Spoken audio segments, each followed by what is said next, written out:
범이란의 인사이드 아웃 대가의 어깨입니다. 시투연구소 이야기꾼 대표님 모셨습니다. 대표님 어서 오세요.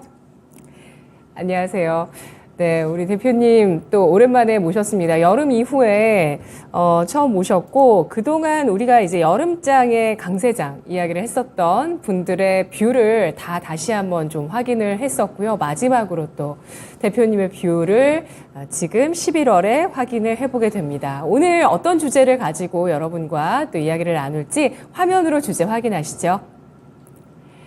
11월 FOMC 평가 및 전망입니다. 지난 9월 FOMC 때는 일단 금리가 동결이 됐었고, 첫 동결이었고요. 11월까지 해서 두 번째 동결, 이렇게 금리 동결이 이어졌는데, 9월과 11월에 파월 연준 의장의 발언의 분위기가 사뭇 달랐습니다. 9월은 굉장히 매파적으로 발언을 하면서 시장에서 어떤 긴축에 대한 그런 좀 텐트럼이라고 느껴질 정도로 굉장히 큰 좀 조정이나 또 그 국채 수익률의 반응들이 있었는데요. 이후에 11월에는 좀 또 사뭇 다르게 다시 한번 시장에 금리 인하에 대한 기대감 내년 중순에 좀 나올 정도로 일단 파월 연준 의장 발언에 대해서 비둘기파적으로 평가를 하고 있는 시장의 분위기인데요. 이야기꾼 대표님은 연준의 11월 FOMC에 대해서 어떻게 평가를 하실까요? 좋게 평가하고요. 금리 동결은 하는 거예요. 이미 9월부터 금리 동결의 기준으로 나온 것이고. 예. 다만 그냥 연준은 이제 상투적인 립 서비스가 항상 들어가죠. 추가 금리 언제든지 할 수 있다. 또 인커밍 데이터를 보고 다음 FOMC에서 결정하겠다. 이번에도 그 얘기 또 했어요. 예. 근데 이제 뉴스 기사들이 이거를 어떻게 받아들이느냐. 그러니까 금리 동결을 하는 논리에 집중을 하느냐 아니면 여전히 상투적인 립 서비스에 집중을 하느냐 그 차이가 있을 뿐이에요. 근데 이번에는 이제 점도표까지 얘기를 이제 했죠. 그래서 파월 의장께서 점도표에 있는 내용이 반드시 현실화되지 않는다.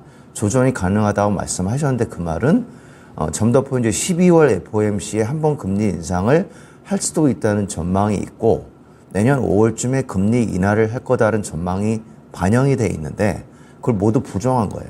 그럼 12월에 FOMC 때도 금리 동결할 수 있다. 그다음 내년 금리 인하 없을 수 있다라는 거를 말씀을 하신 거예요. 근데 왜 그러면 이제 금리 동결에 대한 메시지가 더 강해졌느냐? 시장이 그렇게 가고 있기 때문이에요.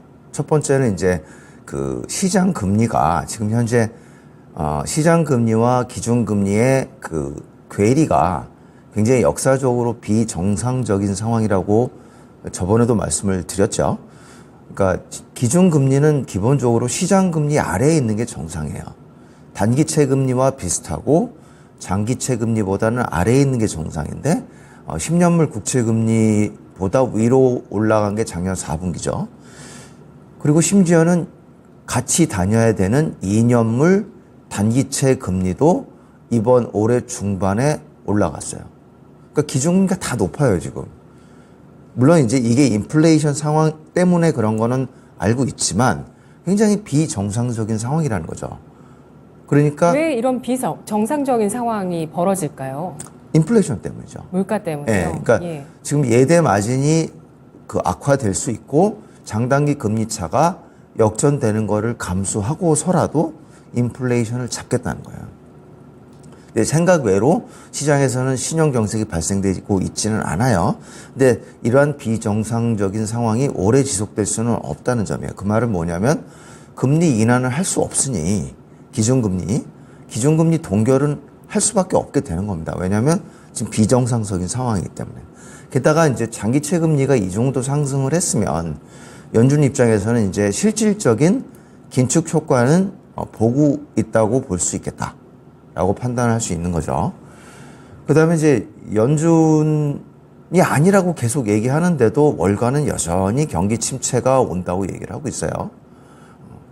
시장 지표를 하나도 안 보는 것 같아요, 월가는. 그러니까 지금 이미 3분기부터 경기 회복이 시작됐어요.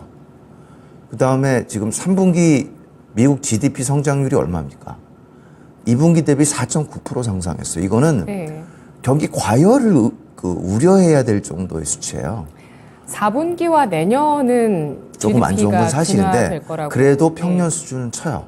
네. 네, 그러니까 지금 그 정도로 경기가 나쁘지 않은 상황인데 조장창 경기 침체 온다고 얘기하고 있죠. 작년 12월에 처음 얘기했죠. 마이클 윌슨을 필두로 월가가 전부 경기 침체 온다 그러더니 안 오니까 그럼 2분기에 올 거야. 안 오니까 3분기에 올 거야. 안 오니까 4분기에 올 거야. 최근엔 뭐가 나오냐면 내년 하반기에 경기 침체 온다 또 그러더라고요. 내년 하반기에 가면 또 미룰 거예요. 이게 무슨 전망입니까? 그러니까 들을 만한 가치가 없어요. 그러니까 경기 침체, 그 겨시 경제 지표만 보시면 돼요. 남이 하는 말을 들으시면 안 되고. 지표상은 이미 지금 2020년 4월 이후 미국 경기 확장이 지금 41개월째 지속되고 있어요. 그러니까 경기 둔화 조금 오고 경기 침체는 온 적이 없다는 얘기고, 실제로 지금 이제 미국 입장에서는 대세 상승 기간인데, 대세 상승 기간은 경기 확장이 100개월 넘게도 지속돼요. 네. 1990년대도 128개월인가 그렇게 지속이 됐어요. 그러면은 지금 이 경기 상황이 과열되지만 않고 잘 확장 국면으로 가게 되면, 그러면서 물가가 어느 정도 잘 눌러져 있는 상태, 지금 연준에서는 이제 2%까지 바라보고 있는데, 과연 이게 언제 올지는 좀 아직은 그냥 모르겠지만 립서비스예요. 못 간다고 보세요. 2% 갈 수도 있고, 네. 3% 뭐 2% 후반에 갈 수도 있고, 예. 그게 중요하지 않아요. 그러니까 그 정도 레벨이 되면 좋겠다는 거지. 2%가 안 되면 난 무조건 금리를 올릴 거야. 그러지 않아요. 연준 이미 지금 금리 동결하고 있잖아요. PCE가 9월에 얼마입니까? 3.4%죠. 코어 CPI 얼마예요? 3.67%잖아요. 그러면 지금 계속 금리 올려야 되잖아요. 안 올리잖아요, 이제. 그러니까 그거는 어떤 기준점이라는 거지, 아직 2%가 안 됐으니 금리를 더 올리고 긴축 더 할 것이다라고 얘기하시면 안 되는 거예요. 그러니까 그 연준은 시장과 계속 밀당을 하는 겁니다. 나 금리 동결할 거야. 이제 상황 좋아졌어. 하지만 립 서비스로는 그렇게 얘기 안 해요. 안 좋아지면 또 올릴 거예요. 지금은 모르겠지만 다음 달까지 오는 데이터 보고 결정할 거예요. 이렇게 계속 유보적이고 전략적인 그 애매모호성을 유지하는 게 연준의 역할이에요. 왜냐하면 그러니까 물가와 신용은 굉장히 대중의 영향을 받아요. 그러니까 한순간에 신용이 무너지면 멀쩡할 때도 뱅크런이 일어나면 그냥 없던 신용 경색도 생기는 거예요. 물가도 마찬가지로 멀쩡하다가 뭔가 하나 약한 고리가 깨지면 갑자기 인플레이션이 올라갈 수도 있거든요. 연준이 그걸 경계하기 때문에 계속 인플레이션을 눌러주는 거예요. 그거에 대한 그 네이처를 이해를 하셔야 되는 거예요. 지금 경기도 회복이 됐죠. 3분기부터. 그다음에 실업률 지금 10월에 3.9%까지 올라갔죠. 9월에. 지금 연준이 금리 인상을 못하게, 그러니까 금리 인상의 명분을 박탈하면서 경기는 회복하는 그 아슬아슬한 뭐라 그럴까요? 그 선을 잘 타고 있어요. 뭐 이게 한 4.5% 이렇게 올라가면 안 되잖아요. 근데 3.7%, 3.8%, 3.9% 이렇게 야금야금 이제 연준 너는 금리 인상의 명분은 없어. 하지만 경기 회복은 방해 안 할게. 이 정도의 선을 잘 지키면서 지금 되고 있어요. 그 신규 일자리 수도 계속 줄고 있죠. 평균 임금 상승률도 감소하고 있어요. 그러니까 아주 완만하게 골디락스 수준으로 악화가 되고 있는 거예요. 이런 상황을 봐야 되는데 여전히 지금 월가는 특히 채권 트레이더들 중심으로 경기 침체 오니까 조심해라 얘기하고 있죠. 왜 그러겠어요? 경기 침체가 오고 주식이 폭락해야 채권 트레이더들은 돈을 벌거든요. 그러니까 본인이 희망사항인 거예요. 계속 말씀드리지만 월가 격언을 제가 계속 말씀드리잖아요. 연준은 무언가 무너지기 전까지 엔간해서는 긴축을 하지 않습니다. 그러니까 지금 이 상황이 길게는 2025년까지 갈 수도 있어요. 그래서 월가의 격언 다시 한번 얘기해 주세요. 연준은 무언가 무너지기 전까지는 엔간해서는 긴축을 멈추지 않는다. 네. 왜냐하면 월가 입장에서는 금리가 높은 상황일 때 통화 정책에 대한 룸이 커요. 제로 금리에 있을 때는 연준이 할 수 있는 게 아무것도 없어요. 그리고 연준이 할 수 있는 게 없으니까 마지막 수단으로 한 게 양적 완화인 거예요. 근데 금리가 어느 정도 위에 있으면 양적 완화나 이런 걸 하지 않더라도 금리 인하를 통해서 신용 경색을 방어할 수가 있어요. 그래서 정말 그 무너진다는 건 뭘 의미하냐면 신용 경색이 발생될 때 얘기하는 거예요. 그때가 아니면 그다지 안 내릴 거예요. 1995년부터 1999년에 연준도 그랬어요. 그래서 그때도 이렇게 조금 내렸다가 다시 올렸다가 조금 내렸다 하면서 고공권을 계속 유지를 했거든요. 그때 이제 미국 증시가 엄청나게 상승을 했었죠. 네. 이 이야기꾼 대표의 프레임이 우리는 그 주기적으로 좀 필요합니다. 우리 채팅창에서도 기다렸던 분이 오셨네요. 폭망 삼파장님께서 글 남겨주셨고요. 또 지금 연준의 행보에 대해서 또 이야기꾼 대표님의 프레임으로 보니까 시장이 조금 더 잘 이해되는 측면들이 또 여러분 느껴지시죠? 그렇다면은 현재 미국의 경기 상황들 얘기를 좀 더 해보겠습니다. 연준은 계속해서 경기 침체를 월가에서는 경기 침체를 계속 경고를 하고 있는 상황이고요. 미국의 경기 회복은 지난 2020년 4월부터 시작이 됐다라고 얘기를 해주셨는데 아까 1990년대 예를 들어주시면서 그때는 경기 회복이 100개월 이상 지속됐다. 이 100개월 이상의 경기 회복이 지속될 때는 그 시기를 뭐라고 하나요? 중기 상승장이라고 표현해 주셨네요. 보통 여름의 대본에서. 후반부부터 가을 국면이란 얘기예요. 그러니까 미국 경기가 초호황일 때를 얘기하는 거예요. 예. 그럼 지금은 어느 정도인지 미국의 경기 상황 체크해 볼까요? 일단 경기 침체라고 자꾸 월가가 그러니까 보통 이런 건 이제 권위의 오류라고 얘기하잖아요. 경제학자라든가 월가라든가 이런 분들이 얘기하면 뭐가 있으니까 그렇겠지라고 생각을 하는 경향이 있어요. 근데 언론에서 뭘 얘기하면 아예 언론이 설마 거짓말을 하겠느냐 그러면서 언론을 무비판적으로 믿게 돼요. 또 하나의 권위 오류 중에 하나 이제 계산의 오류라는 게 있어요. 뭐가 이게 복잡한 계산이 있으면 예를 들어 뭐 CPAM이라든가 그다음에 1990년대 후반에 풍미했던 LTCM의 굉장히 복잡한 파생 상품 그 모델 이거는 슈퍼컴퓨터까지 필요한 계산이 필요해요. 이러면 뭔가 계산이 엄청나면 뭐가 있겠지. 설마 거짓말을 하겠느냐라고 얘기하는데 대부분 역사적으로 다 거짓말이라는 게 밝혀졌다는 게 문제예요. 경제학자 중에 지금 그 시장 전망을 맞춘 분이 누가 있습니까? 월가도 지금 작년 12월부터 계속 틀리고 있어요. 지금도 경기 침체 온대요. 그래서 제가 그 숫자로 말씀드릴 수밖에 없겠다. 그래서 제가 저번에 말씀드린 게 경기 국면의 5단계라고 그러니까 사물이 너무 그러니까 예를 들어 거시경제 지표가 수백 가지잖아요. 이거 일반인들이 보면 뭐가 뭔지 알 수가 없어요. 그래서 이거를 도식화해야 돼요. 도식화하고 그 극단순화를 해야 조금 보여요. 그래서 제가 말씀드린 게 경기 국면의 5단계라고 나름 정리를 해드린 게 뭐냐면 먼저 이제 공황의 바닥이 나오고 첫 번째 경기 회복의 초기 단계가 뭐냐면 1단계. 그게 주문이 증가하면서 재고가 바닥을 쳐요. 주문은 이제 공장 주문이 있고 내구재 주문이 있어요. 그다음에 재고는 기업 재고가 있고 소매 재고가 있고 도매 재고가 있으니까 적당히 한두 개만 보시면 돼요. 왜냐하면 다 비슷하게 움직이기 때문에. 그다음에 2단계로 가게 되면 경기 회복의 후반기. 그게 뭐냐면 생산이 증가해요.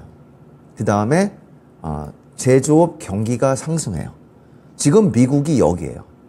그 다음에 2단계. 미국은 2단계 상황이라고요. 지금 이미 2단계가 있고 3단계 준비하고 있어요. 3단계가 뭐냐면 이제 이거는 경기 회복이 아니고 경기 과열이 시작되기 초기 단계예요. 뭐냐면 가격이 상승하면서 재고가 증가하는 겁니다. 이게 아마 빠르면 4분기에 나올 거예요. 그러니까 경기 회복이 아니라 4분기부터는 경기 확장기로 들어간다는 얘기예요. 그 다음에 이제 경기는 계속 확장되고 증시도 계속 상승해요. 그러다 4단계가 되면 뭐냐면 드디어 제조업 경기의 정점이 옵니다. 제조업 경기의 정점이 온다고 해서 증시가 당장 하락하는 건 아니에요. 어느 정도 지속되다가 마지막 5단계가 뭐냐면 재고까지 정점을 쳐요. 재고가 정점을 치면 공황은 언제 나오냐면 재고 전에 나올 수도 있고 재고 후에 나올 수도 있다고 말씀드렸는데 통상적으로는 재고 전에 나와요. 그러면 기업 실적의 정점은 언제 나오냐? 공황 중간에 나와요. 그러니까 실적을 보고 투자를 할 수 없다는 얘기가 여기서 나오는 겁니다. 그러면 한번 복기를 해볼까요? 작년부터. 작년 그 소공황의 바닥이 언제였습니까? 10월이었죠. 그 다음에 기업 실적의 바닥이 언제냐? 올해 1분기였어요. 그 다음에 경기의 바닥이 언제냐?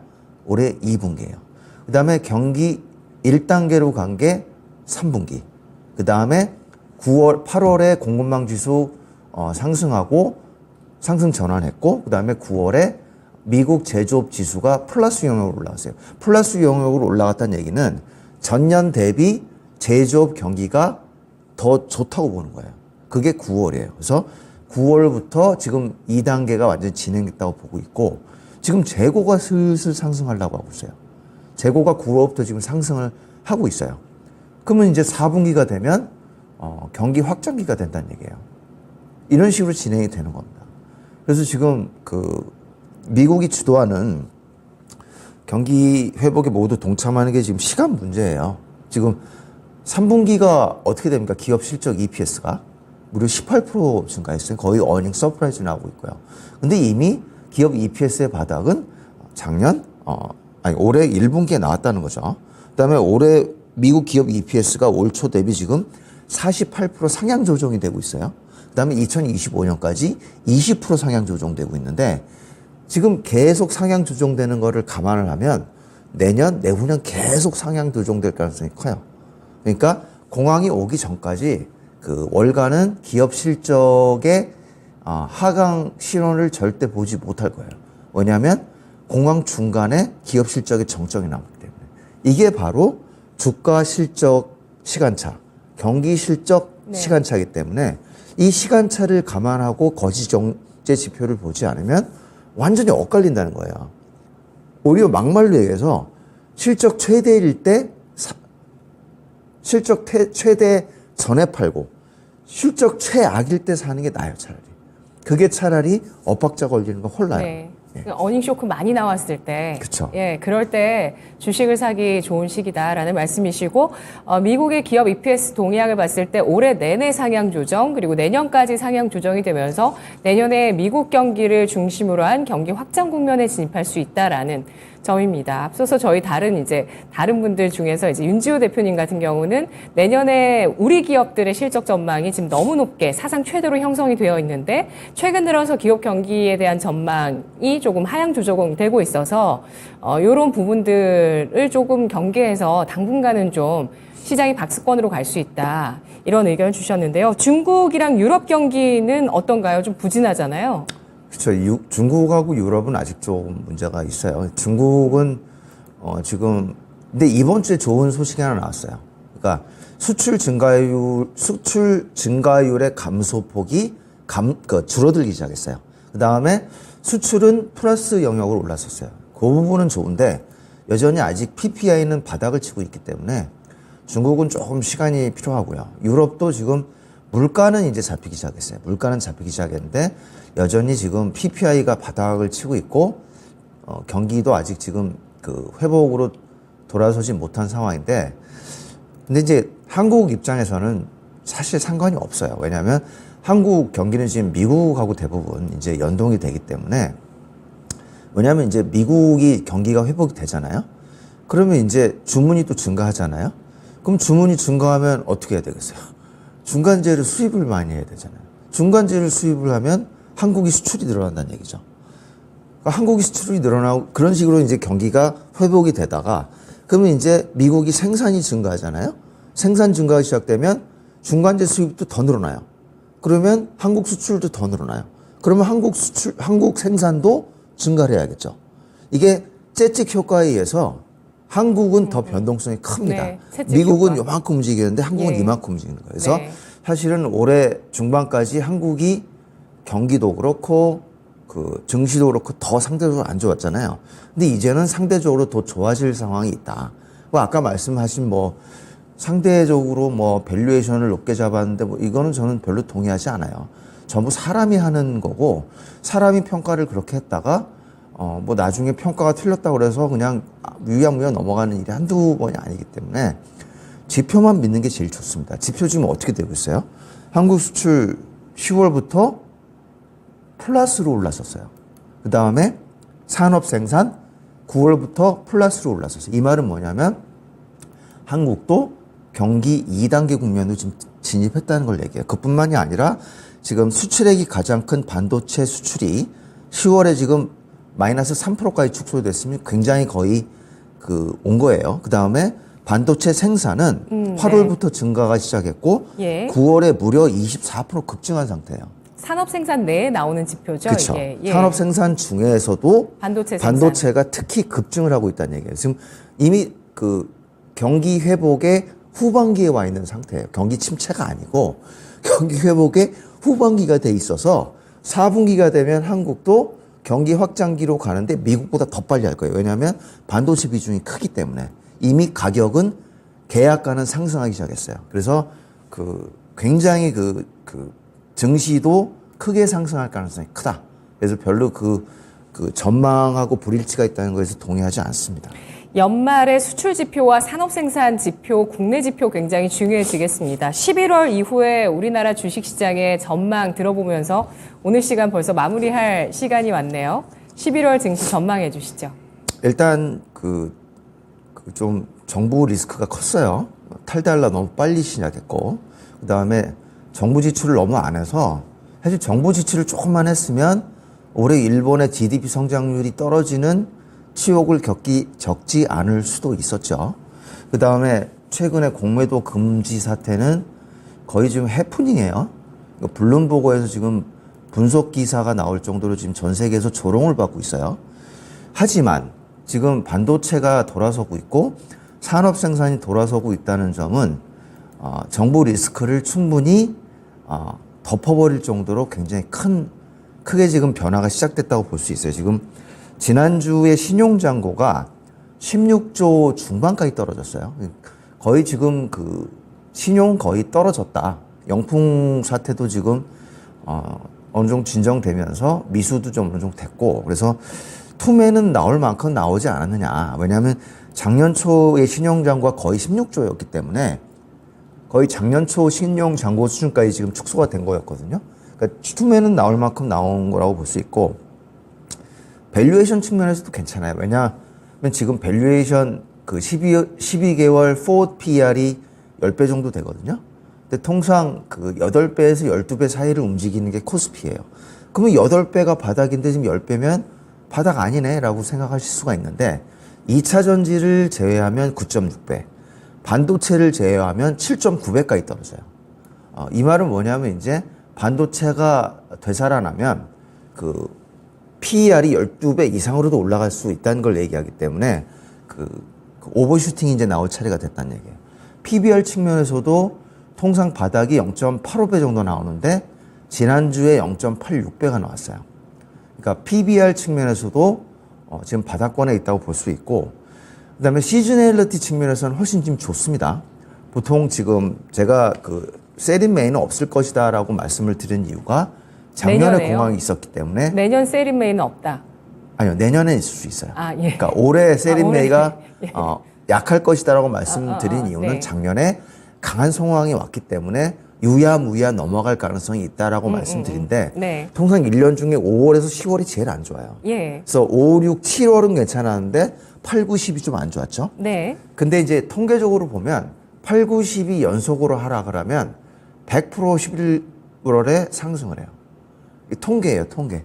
11월에 상승하는 게 100%예요. 그래서 상당히 지금 정해진 상황이고 미국 대선을 제가 굉장히 시즈널리티 중에 가장 중요한 시즈널리티로 보고 있어요.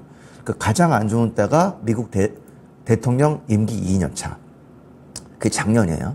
그다음에 3년 차와 4년 차가 제일 좋아요. 올해가 3년 차고 내년이 4년 차인데 3년 차는 왜 좋냐면 이제 중간 선거가 끝났잖아요.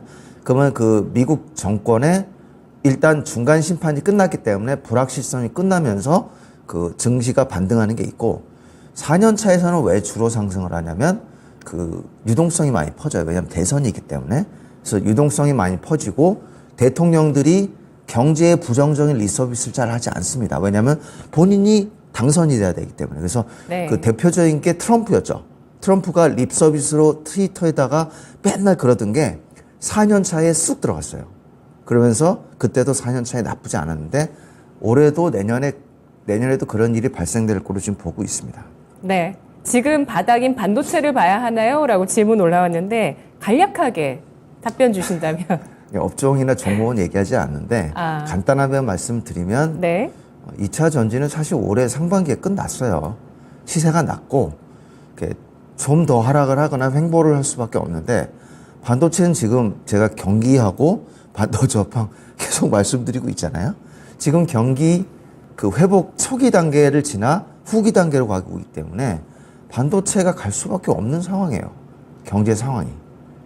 근데 그 중에서도 후공정이 좋죠. 왜냐면 인공지능 서버 때문에. 네, 알겠습니다. 오늘 이야기꾼 대표 모시고 경기와 주식시장 알아봤습니다. 밸류에이션까지요. 분석 고맙습니다.